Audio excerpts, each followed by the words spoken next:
You are looking at Julian's pronunciation guide, where we look at how to pronounce better some of the most mispronounced words in the world, like this other curious word. But how do you say what you're looking for today?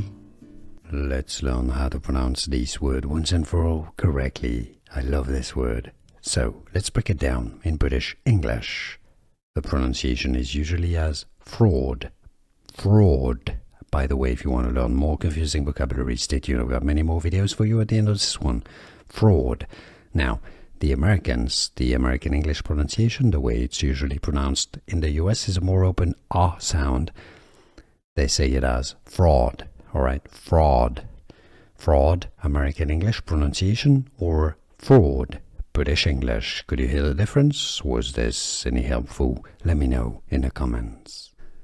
Here are more videos on how to pronounce more confusing words and names too many mispronounced. Like this video if you found it useful. I appreciate your support. I'll see you soon and thanks for watching.